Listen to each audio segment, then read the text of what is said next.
तो चलिए पहले पढ़ते हैं मैट्रिक्स के बारे में। वैसे आपको मैट्रिक्स के बारे में कुछ तो पता ही होगा वैसे, तो इस वीडियो में हम स्टार्ट कर रहे हैं फ्रॉम द स्टार्टिंग।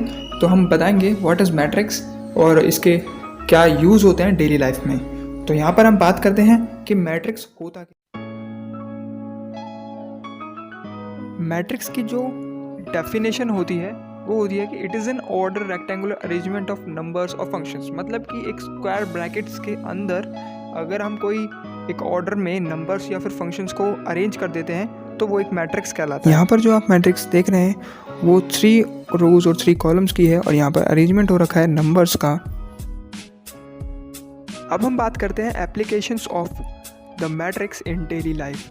आप कंस्ट्रक्शन में इसका यूज़ होता है, इसमें 3D गेम्स जो बनते हैं उसमें इसका यूज़ होता है, और आप जो mortality rate, birth rate find करते हैं, ग्राफ्स बनाते हैं, स्टैटिस्टिक्स करते हैं, सब में मैट्रिक्स का यूज़ होता है। सिंपली मैं आपको एग्जांपल दूं तो अगर मैं कहूँ आपसे एक चेस बोर्ड बनाइए तो आप उस चेस बोर्ड को ड्रॉ कर देंगे आराम से, पेन या फिर पेंसिल से आप उस चेस बोर्ड को ड्रॉ कर सकते हैं, आप ड्रॉ कर देंगे। पर अगर मैं कहूँ आपसे कि कंप्यूटर में इसको ड्रॉ करना है तो मैं कंप्यूटर से क्या कमांड देनी पड़ेगी जिससे ये ड्रॉ हो जाए। तो उसके लिए हमें बाइनरी कोड आना ज़रूरी होता है, बाइनरी लैंग्वेज आनी ज़रूरी होती है, क्योंकि कंप्यूटर की लैंग्वेज बाइनरी होती है।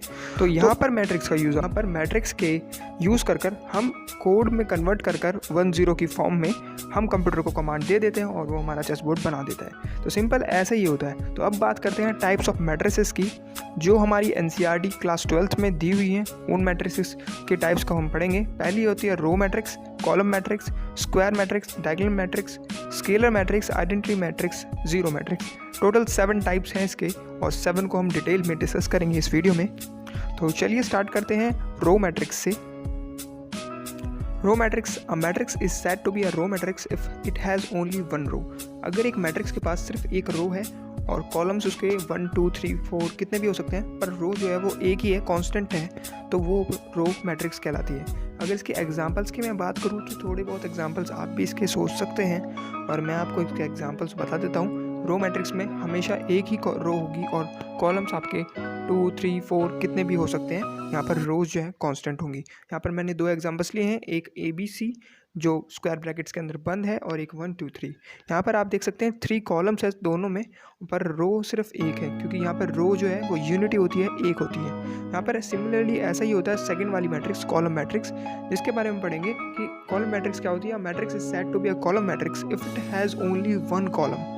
अगर आपके पास सिर्फ एक कॉलम है मैट्रिक्स में और सारी रोज 2 या 3 हो सकती हैं, पर कॉलम सिर्फ एक ही रहेगा, जैसे कि आप एग्जांपल में देख सकते हैं 1 into 3 का है। यहाँ पे 3 तो आपकी रोज हैं पर कॉलम सिर्फ एक है, तो यहाँ पर ये होती है कॉलम मैट्रिक्स। यहाँ पर कॉलम जो है वो कांस्टेंट रहने वाले हैं और रोज आपकी चेंज हो सकती हैं। तो ऐसे ही आप तीसरी मैट्रिक्स की तरफ बढ़ते हैं जो कि स्क्वायर मैट्रिक्स कहलाती है, जिसमें हम matrix in which number of रोज, जिसमें नंबर ऑफ रोज और नंबर ऑफ कॉलम्स इक्वल होंगे, चाहे वो 2 रोज 2 कॉलम्स हो या 3 रोज 3 कॉलम्स हो या 4 रोज 4 कॉलम्स हो।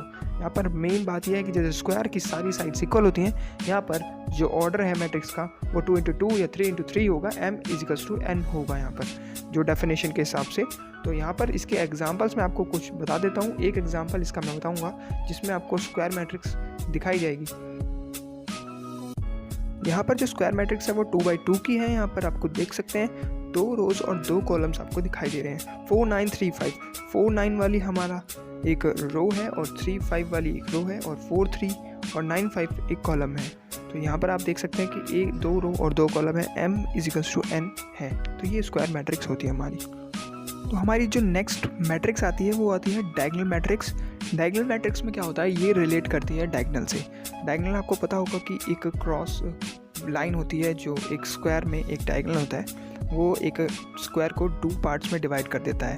तो यहाँ पर स्क्वायर मैट्रिक्स की बात करेंगे। स्क्वायर मैट्रिक्स में जो डायगोनल पे होगा वहाँ पर वैल्यूज़ आपकी होंगी, और जो विदाउट डायगोनल्स होंगी, नॉन डायगोनल एलिमेंट्स होंगे जो वो 0 होंगे। यहाँ पर डायगोनल पे एलिमेंट्स होंगे और नॉन डायगोनल एलिमेंट्स यहाँ पर 0 होंगे।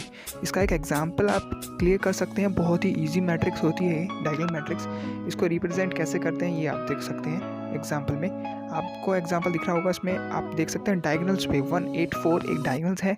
यहाँ पर आपको एलिमेंट्स दिखाई दे रहे हैं जो नॉन ज़ीरो हैं और सारे एलिमेंट्स नॉन डायगोनल एलिमेंट्स यहाँ पर ज़ीरो हैं। डायगोनल पे एलिमेंट्स होते हैं और नॉन डायगोनल एलिमेंट्स नहीं होते। तो इसको आपको लर्न करना पड़ेगा थोड़ा बहुत, उसके बाद आपको डायगोनल मैट्रिक्स से ही क्लियर हो जाएगी। जो नेक्स्ट मैट्रिक्स है जो कि है स्केलर मैट्रिक्स, वो बिल्कुल सिमिलर है डायगोनल मैट्रिक्स के। अगर आपको डायगोनल मैट्रिक्स के बारे में पता है तो आप स्केलर मैट्रिक्स को आसानी से कर सकते हैं। ऐसे हम कह सकते हैं कि एक डेरिवेटिव है डायगोनल मैट्रिक्स का ही अपनी स्केलर मैट्रिक्स। स्केलर मैट्रिक्स में क्या होता है, it is properly same as the diagonal matrix, but इसमें क्या होता है, यहाँ पर जो डायगोनल एलिमेंट्स होंगे वहाँ पर वो डायगोनल एलिमेंट्स सेम होंगे। कोई वैल्यू होगी के, डेफिनेट वैल्यू के में हम कुछ भी ले सकते हैं 1 या 2 या 3। यहाँ पर जो के होगा वो डायगोनल पे होगा। हमेशा आपको कोई भी और वैल्यूज़, मतलब इरेगुलर वैल्यूज़ नहीं है, यहाँ पर रेगुलर वैल्यूज़ है। जैसे कि आप के की वैल्यू देख सकते हैं यहाँ पर 2 2 2, मतलब कि डायगोनल्स पे जो एलिमेंट्स होंगे वो सेम होंगे। सारे एलिमेंट्स डायगोनल वाले सेम होंगे और नॉन डायगोनल एलिमेंट्स जैसे कि डायगोनल मैट्रिक्स में होता था वो ज़ीरो होंगे। सिमिलरली स्केलर मैट्रिक्स जैसी भी एक मैट्रिक्स और होती है जो कि बिल्कुल सिमिलर होती है डायगोनल और स्केलर के, जो हम नेक्स्ट मैट्रिक्स पढ़ने वाले हैं। चलिए उसको भी पढ़ लेते।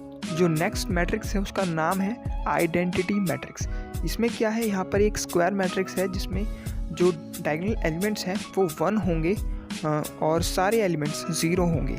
मतलब कि जो डायगोनल पे एलिमेंट्स होंगे वो 1 होंगे, यूनिटी होंगे, और सारे एलिमेंट्स यहाँ पर 0 होंगे। सिमिलर है डायगोनल मैट्रिक्स जैसा, सिमिलर है स्केलर मैट्रिक्स जैसा, सिमिलर है और स्क्वायर मैट्रिक्स जैसा। सिंपल है, लास्ट की 3-4 मैट्रिक्स बिल्कुल सेम है, तो कंफ्यूज नहीं होना है। आइडेंटिटी मैट्रिक्स का मतलब है कि यहाँ पर जो डायगोनल की वैल्यूज़ हैं वो सारी 1 हैं, और जो स्केलर मैट्रिक्स थी वहाँ पर कोई वैल्यू के है जहाँ पर 2 3 4 कुछ भी हो सकता है, और डायगोनल मैट्रिक्स में सारी वैल्यूज़ डायगोनल पे अलग अलग होती हैं या फिर सेम भी हो सकती हैं। और तो चलिए इसका एग्जांपल देख लेते हैं आइडेंटिटी मैट्रिक्स का। आइडेंटिटी मैट्रिक्स का एग्जांपल आप देख सकते हैं, यहाँ पर डायगोनल की जो वैल्यूज़ हैं वो 1 1 1 है। यहाँ पर कभी भी ये चेंज नहीं होगी। आइडेंटिटी मैट्रिक्स सिमिलर होगी हमेशा, ये जो आप देख पा रहे हैं बिल्कुल सेम होगी। यहाँ पर 1 1 1 ही होगा डायगोनल के एलिमेंट्स में, और सारे एलिमेंट्स यहाँ पर 0 होंगे। तो यहाँ पर 0 से याद आता है कि लास्ट वाली जो हमारी मैट्रिक्स है उसका नाम भी 0 से स्टार्ट होता है, दैट इज़ ज़ीरो मैट्रिक्स, या फिर हम इसको नल मैट्रिक्स भी कहते हैं, जिसमें क्या होता है सारे ही एलिमेंट्स मैट्रिक्स के 0 होते हैं। यहाँ पर कोई मैट्रिक्स ज़रूरी नहीं है कि स्क्वायर हो, रेक्टेंगल हो, यहाँ पर कोई उससे फ़र्क नहीं पड़ता है। बस यहाँ पर जो जितने भी एलिमेंट्स हैं ज़ीरो मैट्रिक्स के, वो सारे के सारे 0 हैं। दैट इज़, आप इसमें फिगर में भी आप देख पा रहे होंगे, ये इसका एग्जाम्पल है। तो हमने सारी मैट्रिक्स कवर कर ली है। I hope you like this video. Thanks for watching.